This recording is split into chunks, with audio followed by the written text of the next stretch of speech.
말씀 보도록 합니다. 사무엘상 6장 12절 말씀입니다. 사무엘상 6장 12절 말씀입니다. 제가 봉독하여 드리도록 합니다. 암소가 벳세메스 길로 바로 행하여 대로로 가며 갈 때에 울고 좌우로 치우치지 아니하였고 블레셋 방백들은 벳세메스 경계선까지 따라가니라. 아멘. 우리가 살아가면서 참 많은 경험들을 하면서 살아가게 됩니다. 직접 경험하면서 배우는 경우들도 있고요. 혹은 간접적으로 경험을 하면서 배우는 경우도 많이 있습니다. 뜨거운 냄비에 손을 대면 데일 수 있습니다 라는 간접 경험을 하지만 사람들이 대부분은 뜨거운 냄비에 손이 닿고 정말 뜨거운 냄비에 손이 닿으면 데일 수 있구나 라는, 데일 수밖에 없구나 라는 직접적인 경험을 하기도 합니다.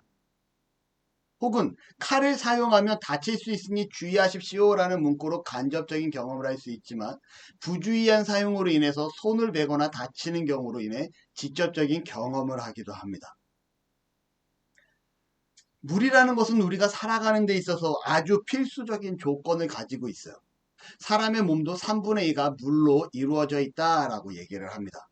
이렇게 중요한 물이 우리가 실수로 물가에 나가 물에 빠지게 되면 위험한 물이 될 수도 있다는 것을 직접적으로 경험을 하기도 하죠. 여러분, 참 많은 경험들을 하면서 우리가 이 땅을 살아갑니다. 이 경험들은 직접적일 수도 있고요, 간접적일 수도 있습니다. 사업을 하는데 경영학 수업을 받은 사람과 그렇지 못한 자는요, 그 사업을 준비하는 데 있어서 준비하는 자세와 준비하는 과정이 다를 수밖에 없습니다. 이유가 뭘까요?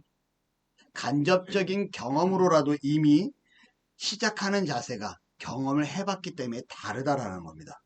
성경은요, 우리에게 간접적인 경험으로 참 많은 것들을 가르쳐주고 있음을 여러분 기억하시기를 바랍니다.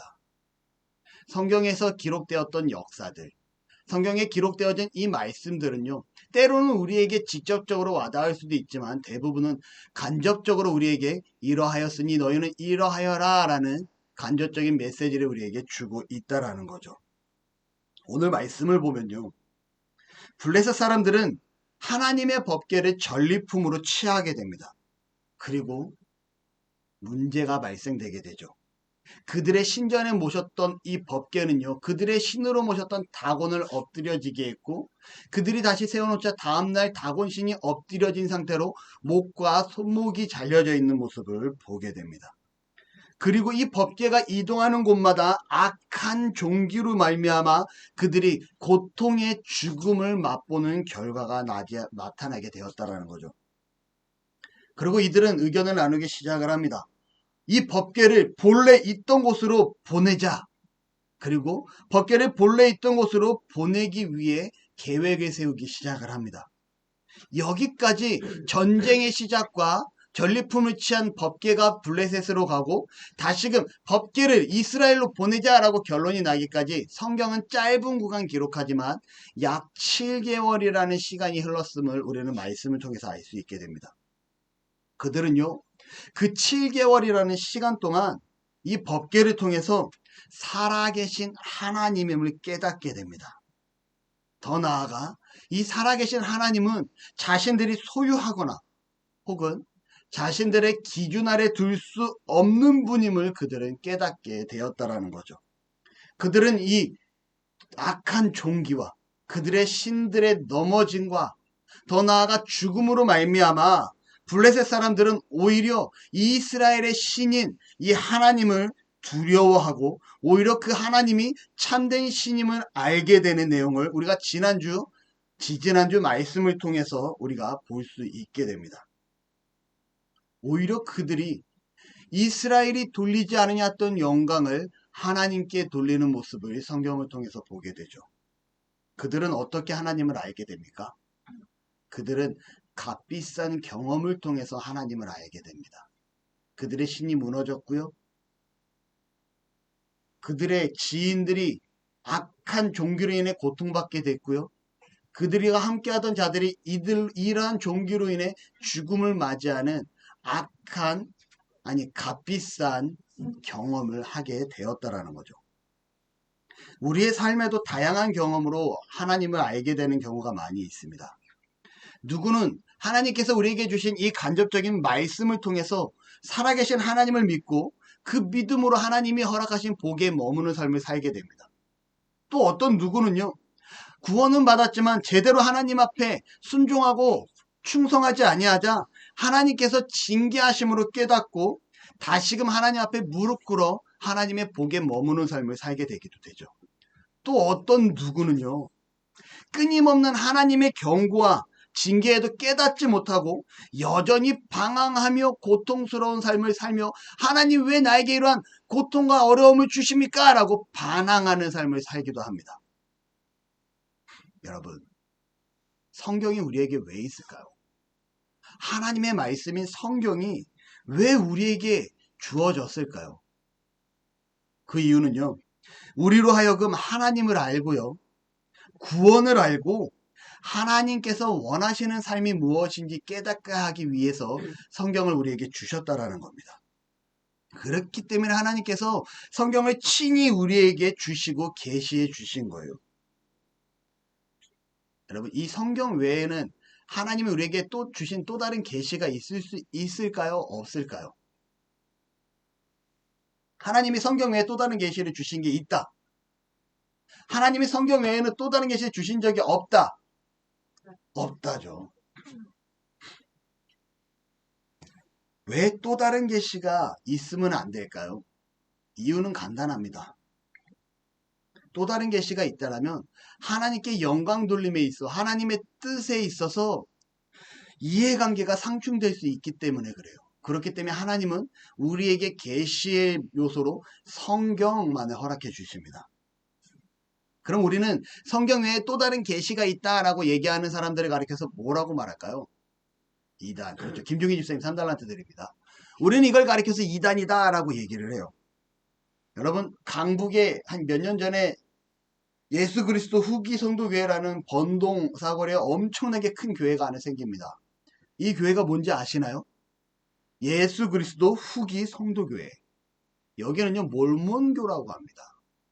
미국에서 시작된 이단이고요. 조셉 스미스라는 분이 14살에 하나님으로부터 계시를 받았다고 하고 그가 18살 되던 해에 천사의 지시로 인해 그가 뉴욕주에 있는 어딘가로 가라고 그곳에 가서 금판에 새겨진 하나님의 말씀을 찾았다고 합니다.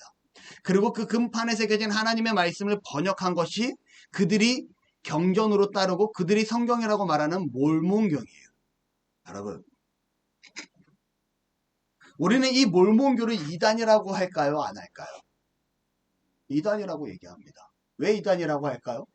하나님 외에, 하나님이 주신 성경 외에는 또 다른 계시가 줄 수 없다라고 우리는 얘기하고 있는데, 우리가 보는 성경은 그렇게 기록하고 있는데, 이 몰몬교는 조셉 스미스라는 분이 하나님으로부터 계시를 받았다라고 얘기를 하기 때문에 우리는 이단이라고 얘기합니다.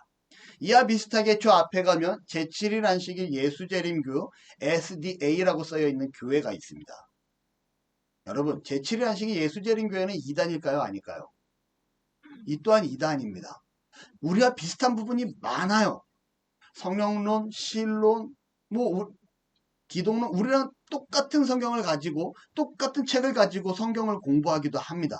근데 그들이 이단이라고 하는 결정적인 이유는요, 엘렌 G 화이트라는 여성이 하나님으로부터 계시를 받았고 그 계시의 말씀을 우리에게 전해준다라고 해서 우리는 그들의 이단이라고 얘기합니다. 이 엘렌 G 화이트라는 여성이 기록한 책이 시대의 소마, 청년에게 보내는 기별, 이런 책들이 있어요. 우린 그래서 그들을 가리켜서 이단이다라고 말을 하죠. 우리가 잘 알고 있는 삼육두유나 삼육에 관련된 이 모든 것들은 다 제7의 안식일 이단에 속한 겁니다. 여러분, 제가 자주 인용하는 이단들 중에 하나 여호와 증인이 있죠. 이 여호와 증인은 왜 이단이라고 하는지 아세요? 그 파생이, 그 시작이 어디서부터 시작되는지 아십니까? 여호와 증인은요, 제7일 안식일 예수재림교회에서 시작된 이단이 여호와 증인입니다. 이단에서 나왔기 때문에 그들은 이단일 수밖에 없어요. 자, 그들의 문제는 어디서 시작됩니까? 성경은요, 우리에게 분명히 기록합니다. 어떻게 기록하냐? 성경의 가장 마지막에 기록돼요. 성경의 가장 마지막 성경이 뭐죠? 그렇죠. 성경 3달란트. 요한계시록입니다. 요한계시록 22장 18절에서 19절 말씀에 보면요. 이런 말씀이 있어요. 내가 이 두루마리의 예언의 말씀을 듣는 모든 사람에게 증언하노니 만일 누구든지 이것들 외에 더하면, 이 두루마리의 말씀, 성경입니다.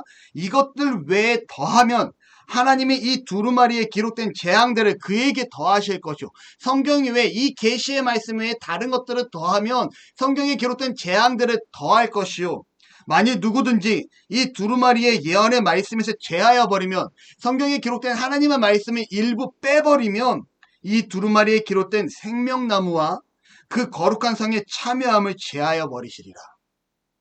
하나님께서 분명하게 말씀하십니다. 이 성경만이 하나님이 우리에게 주신 계시의 말씀이고, 이 계시의 말씀은 더하거나 빼져서도 안 되는 하나님의 계시의 말씀이다 라고 우리에게 정확히 말씀하고 있다는 거죠. 그러한 말씀 가운데 또 다른 계시가 있다라고 하면 우리는 이건 잘못된 것이고 성경이 얘기하고 있는 부분이 아니다 라고 생각하면 될 것 같아요. 자, 다시 본론으로 들어가면요, 이 성경은요, 더해서도 안 되고 빼서도 안 되는 이 성경은요, 우리가 하나님께 영광 돌리며 하나님 앞에서 우리가 살아갈 수 있는 참된 길을 기록하고 있는 하나님의 계시의 말씀이라는 겁니다. 다시 말하면 하나님 앞에서 살아갈 때 우리가 방황하지 아니하고 정확한 길로 나아갈 수 있는 길을 허락해 주신다라는 거죠. 여러분, 레고라는 장난감을 조립해 본 적이 있으십니까? 자, 이게 막 800피스, 900피스, 1400피스, 뭐 비싼 거로 올라갈수록 피스 수가, 개수 수가 올라갑니다. 막 1000피스 막 이렇게 올라가면 여러분 조립할 수 있을까요? 설명서가 없는데 조립이 가능할까요? 절대 불가능합니다. 그냥 내가 원하는 모양의 조립은 가능할지 모르겠지만 내가 이 모델을 사서 이 장난감의 모양을 만들어야지 라고 하면 거기에 레고에 있는 레고 북을 보고 그 설명서를 통해서 순서대로 조립해 나가야지만 원하는 모형의 목적지까지 다가갈 수 있다는 거죠. 성경은요, 이와 마찬가지로 우리가 하나님의 영광을 위해 살아갈 수 있는 길이 정확하게 기록되어 있다는 거예요. 우리가 방황하지 아니할 수 있도록 친절하게 기록되어 있습니다. 우리가 때로는 직접 경험하지 않아도 하나님 앞에 영광 돌릴 수 있는 길을 아주 자세하게 기록하고 있다는 거죠. 그런데 수많은 사람들이요, 이 말씀만을 가지고 우리가 하나님 앞에 살아갈 수 있는 아주 좋은 쉬운 방법이 있음에도 불구하고 꼭 이 값비싼 경험을 하려고 한다는 거예요.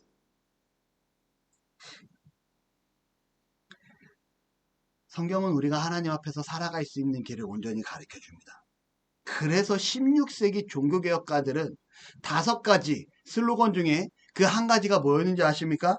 솔라 스크립투라, 오직 성경으로. 라틴어로만 기록되어 있고 어느 누구도 성경을, 신부 외에는, 사제 외에는 성경을 볼 수 없던 그 시기에 종교개혁가들은 비텐베르크의 문서가 찍히기 시작하고 금속할자가 찍히기 시작하면서 성경이 보급화되기 시작하고 이 보급화되는 성경을 통해서 수많은 사람들이 성경을 읽을 수 있는 기회가 제공됩니다. 그들이 외치기 시작하죠. 오직 성경으로 돌아갑시다. 교황의 말도 아니고 어느 누구의 말도 아닌 성경이 전하고자 하는 그 성경에 하나님께 영광 누리는 그 길로만 나아갑시다라고 종교개혁가들이 솔레 스크립투라라고 외치며 전진하기 시작을 하죠. 성경만이 우리가 살아가는 데 있어서 하나님의 뜻을 알게 해준다라는 거예요. 오늘 말씀해 보니까요, 이 6장에 기록된 짧은 말씀에 다양한 간접적인 경험들을 할 수 있게끔 말씀이 기록됩니다. 블레셋 사람들이 법궤를 소유하려 하다 오히려 징계를 받고요, 정말 징계 가운데 살아계신 하나님을 고백하는, 오히려 하나님께 영광 돌리는 모습을 보여주게 됩니다. 6장 5절의 말씀에 한번 같이 읽어볼까요? 6장 5절 함께 있습니다. 시작. 그러므로 너희는 너희의 독한 종기의 형상과 땅을 해롭게 하는 지의 형상을 만들어 이스라엘 신께 영광을 돌리라. 그가 혹 그의 손을 너희와 너희의 신들과 너희 땅에서 가볍게 하실까 하노라. 여러분, 이스라엘 신께 무엇 하라고요? 영광을 돌리라. 이 영광은 카베드예요. 무겁다. 하나님께 영광을 돌리자 너희 위의 신들과 너희 땅에서 가볍게 하실까 하느라 칼날 가볍게. 여러분, 하나님께 영광 돌리자는 말을 지금 누가 얘기하고 있는 겁니까? 블레셋 사람들이 하고 있는 거예요. 그들은요, 진노하는 하나님 앞에 그의 마음을 돌이키기 위해서 속건제를 드리고 하나님께 영광 돌리자라고 얘기하고 있는 모습을 보여줍니다. 그리고면서 그들이 기대를 하죠. 우리가 하나님께 영광 돌릴 때 우리에게 내려진 이 징계가 가볍게 되기를 원한다라고. 여러분, 하나님의 징계가 여러분의 삶에 임한 적이 있습니까? 아니면 깨닫지 못하고 있습니까? 여러분, 너무나 값비싼 경험을 통해서 이들은 하나님께 영광 돌리는 법을 배우게 됩니다. 이후 암소 2마리를 준비하고 한 번도 수레에 짐을 실어보지 않은 수레와 한 번도 수레를 끌어보지 아니한 암소 2마리를 준비합니다. 여러분, 그리고 이 암소로 하여금 법궤를 실은 수레를 끌고 가게 하죠. 어디로 끌고 가게 합니까? 이스라엘 지형에 있는 벳세메스로 끌고 가게 합니다.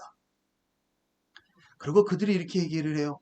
이 암소들이 벳세메스로 직행을 하면 이 재앙은 정말 하나님께서 내린 재앙이 맞고, 이 암소들이 벳세메스로 직행을 하지 아니하고 어딘가를 딴 데로 샌다면 우리 지금 블레셋에 내린 징계는 하나님께서 내린 징계가 아니다라고 그들이 생각을 합니다. 놀라운 사실은 여러분, 이 암소 2마리가요 어떻게 하는지 아십니까? 벳세메스를 향하여 직진하여 나아가는 모습을 보여주게 됩니다. 12절 한번 같이 읽습니다. 6장 12절 시작. 암소가 벳세메스 길로 바로 행하여 대로로 가며 갈 때에 울고 좌우로 치우치지 아니하였고 블레셋 방백들은 벳세메스 경계까지 따라다니라. 여러분, 블레셋 방백들이 왜 벳세메스 경계까지 따라가는지 아십니까? 블레셋 사람들이 이 암소를 따라간 이유는요, 이 암소들이 옆으로 치우치는지 아니하는지 아니면 정말 벳세메스로 올곧게 나아가는지 그들은 감시하기 위해서, 암소를 채찍질하기 위해서이 아닙니다. 정말 이게 이 재앙이 하나님께서 내린 재앙인지 아니면 정말 우연히 하는지를 판단하기 위해 그 암소를 뒤쫓아가기 시작을 하죠. 그리고 그들은 결론을 내립니다. 이 재앙은 하나님께서 내린 재앙이 맞도다. 여러분, 의문이 있습니다. 왜 암소일까요? 성경은요, 대부분 숫송아지나 숫소를 나타냅니다. 제사를 지낼 때도 숫소를 하나님 앞에 드려야 돼요. 정결하고 흠없는 숫송아지를 드려야 됩니다. 그런데 왜 오늘 나타난 소는요, 왜 암소일까요? 그리고 더 나아가 이 암소들은요, 새끼까지 두고 있는 암소입니다. 다시 말하면 어떤 새끼입니까? 젖먹이 송아지, 젖먹이 새끼까지 두고 있는 암소라는 거죠. 모성애가 있는 동물입니다. 이 젖먹이 암소가 벳세메스를 가는 그 길에 뒤에서 송아지는 울어 제끼고 있고요. 과연 송아지한테 돌아갈 것인가? 아니면 하나님이 말씀하신 그 길로 올곧게 나아갈 것인가를 누가 보려고 했다라는 거예요? 블레셋 사람들이 보고자 했다라는 거예요. 암소에게 페널티를 준 겁니다. 다시 말하면 하나님께 페널티를 준 거예요. 어떠한 페널티입니까? 한번 봅시다. 이 암소들도 하나님께 순종하는지 한번 봅시다. 당신이 정말 살아계신 하나님인지 봅시다 라고 얘기하는 거예요. 지금 뒤에서 송아지들이 울고 있어요. 여러분, 이 암소가 걸어가기가 쉽겠습니까? 방금 전까지 젖먹이던 이 송아지들을 떼어놓고 가야 돼요. 아무리 동물이지만 모성애가 있습니다. 얼마 전에 한 영상을 봐요. 강아지 한 마리가 미친 듯이 땅을 파는 모습을 봅니다. 개 한 마리가. 그러더니 땅을 파는데 그 땅 속에서 강아지 한 마리, 죽은 강아지 한 마리가 나와요. 그러자 이 집 주인이 와가지고 이 개를 막 달랩니다.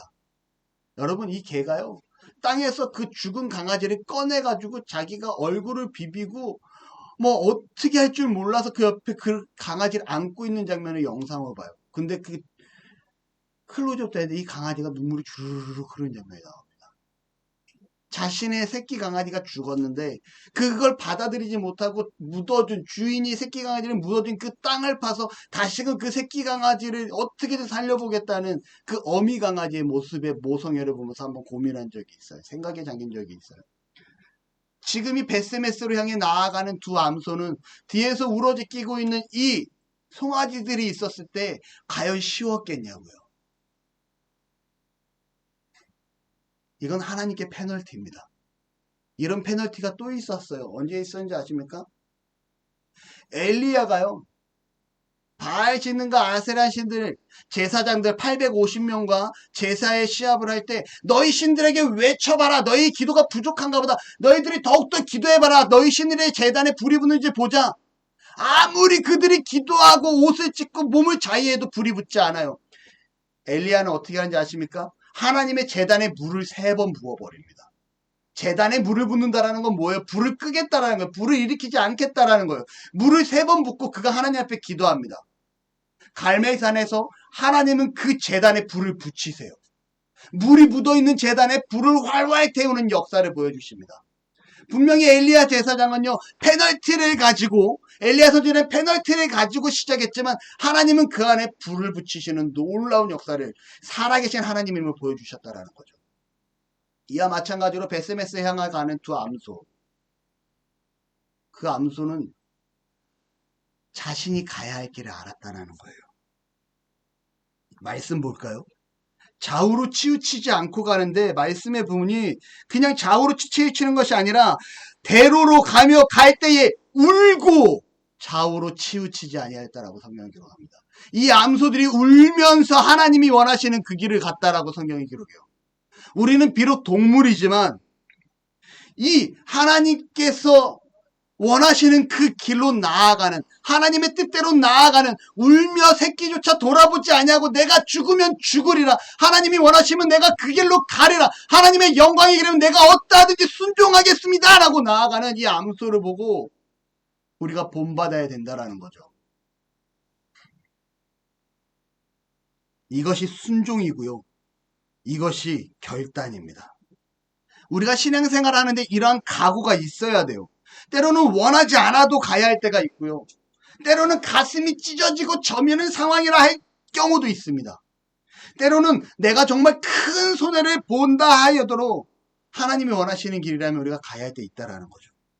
하나님이 원하신다라면.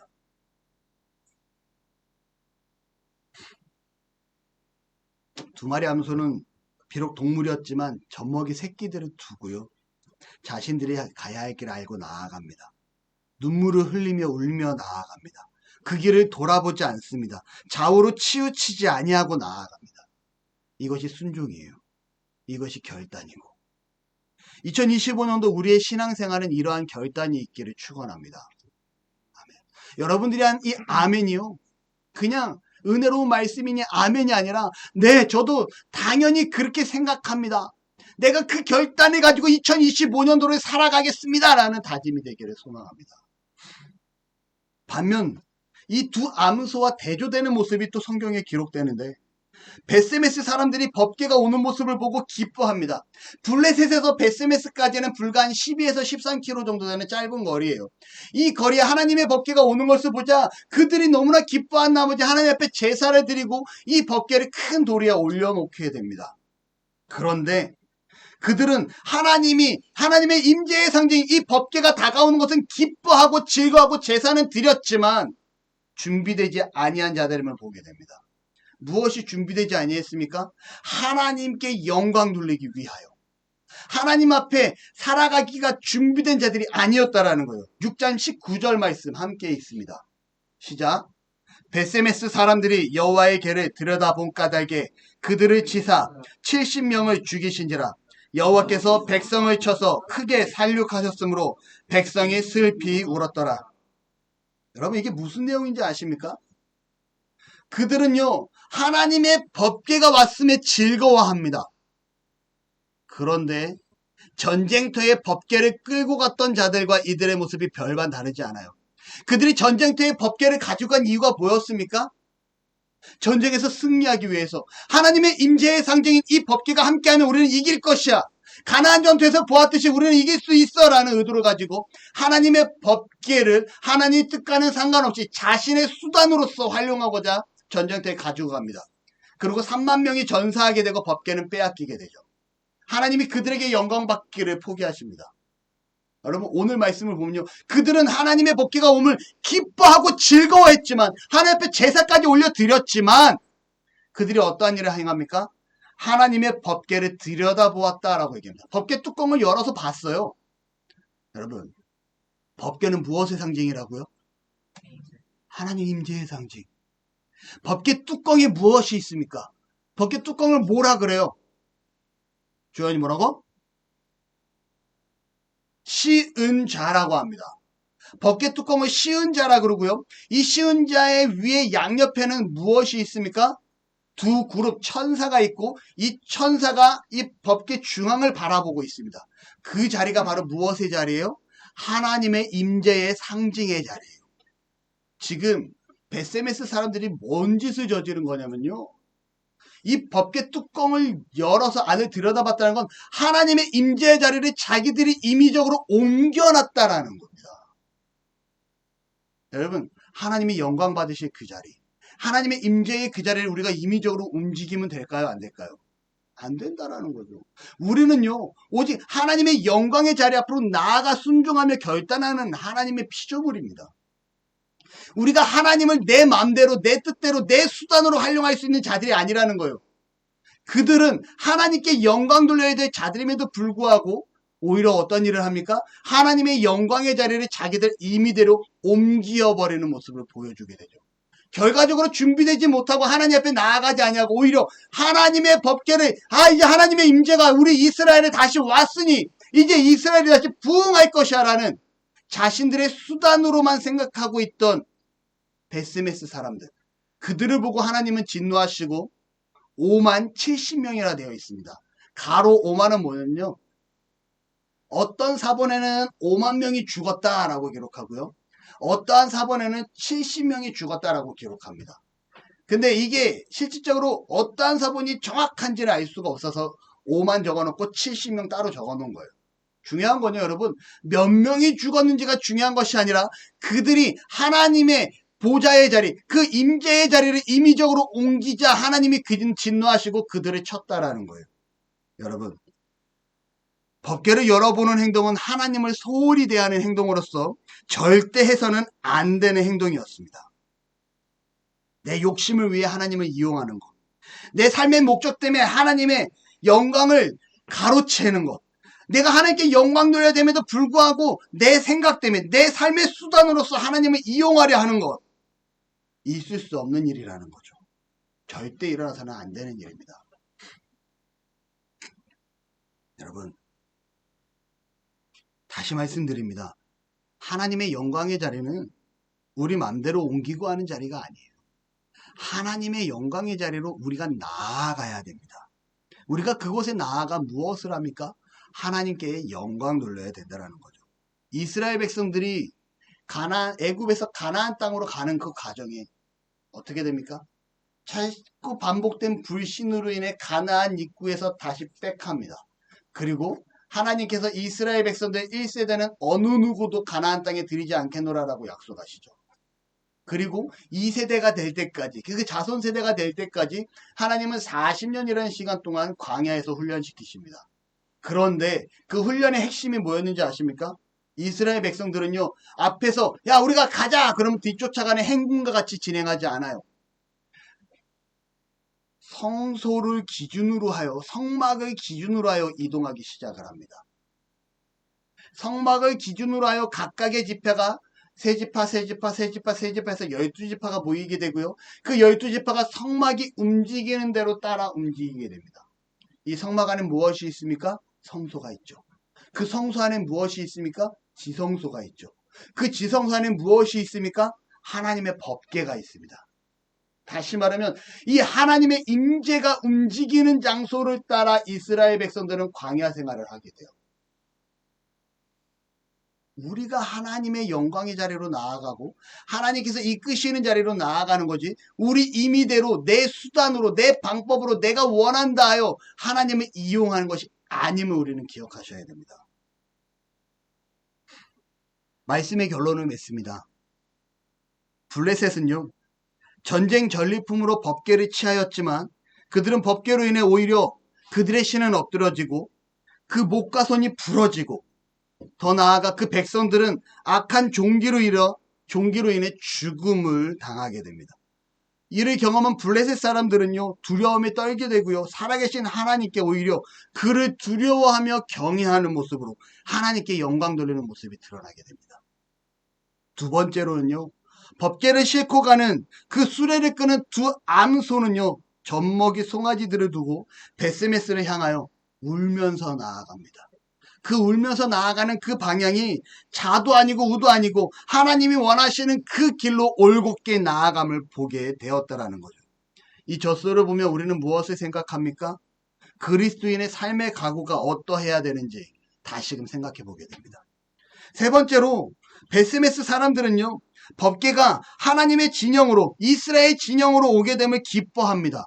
하지만 그 법궤를 열어보는 죄를 범하게 되죠. 하나님의 임재의 자리를, 하나님이 머무는 그 자리를, 하나님의 영광의 자리를 자신들이 임의적으로 옮기는 모습, 내 수단과 방법대로 나아가고자 했던, 하나님을 사용하고자 했던 죄인의 모습을 보여주게 됩니다. 그로 인해 수많은 사람들이 하나님의 징계로 죽게 되죠. 오늘 성경은요, 우리에게 간접적으로 말씀을 통해 전하고 있습니다. 여러분들은 2025년도 어떠한 삶을 살기를 원합니까? 제가 신년이라고 해가지고 여러분, 우리가 하나님께서 우리를 복을 내리실 겁니다. 축복하십니다. 복 받읍시다 이럴 수 있어요.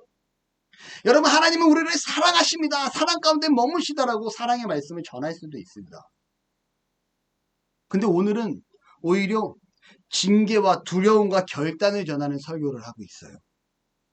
마음이 무거울 수도 있습니다. 저는요, 우리 나눔교회 성도님들이, 저도 마찬가지고요, 블레셋과 같이 베세메스 지역의 사람들과 같이 값비싼 경험을 하는 자들이 되지 않기를 소망합니다. 우리 나눔의 가족들이요, 이 값비싼 경험을 통해 후회하며 돌이키는 것이 아니라 하나님이 원하시는 2025년도부터는 이 두 마리의 암소처럼 어떠한 어려움이 있고 어떠한 고통이 있고 힘든 일이 있다 할지라도 하나님이 원하신다라면 그 길로 소홀히 하지 아니하고 나아가는, 결단을 각오하며 나아가는 은혜가 있기를 축원해요. 그러할 때 하나님은요, 우리 나눔교회를 기억하십니다. 우리 나눔의 성도님들을 반드시 기억하십니다. 여러분,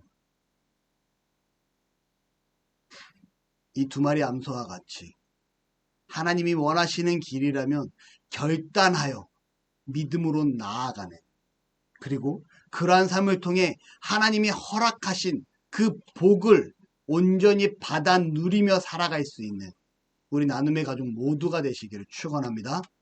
기도하겠습니다. 할렐루야. 하나님 사랑합니다. 감사합니다. 고맙습니다. 오늘 말씀을 통하여 우리가 이 땅을 살아가는 가운데 값비싼 경험을 하고 후회하고 돌아서는 것이 아니라 하나님께 나아가는 길이 때로는 지치고 힘들고 어렵고 고통스럽고 때로는 손해가 있는 것 같이 느껴진다 할지라도 하나님이 원하신다면 기쁨으로 그 길로 나아가길 원합니다. 그리고 그 안에 섰을 때 하나님이 주신 그 복을 누리기를 원합니다. 우리의 삶을 주장하시고 결단하게 하시고 그 안에 머무는 삶이 되어질 수 있도록 도우시며 함께하여 주옵소서. 예수님의 이름으로 기도합니다. 아멘.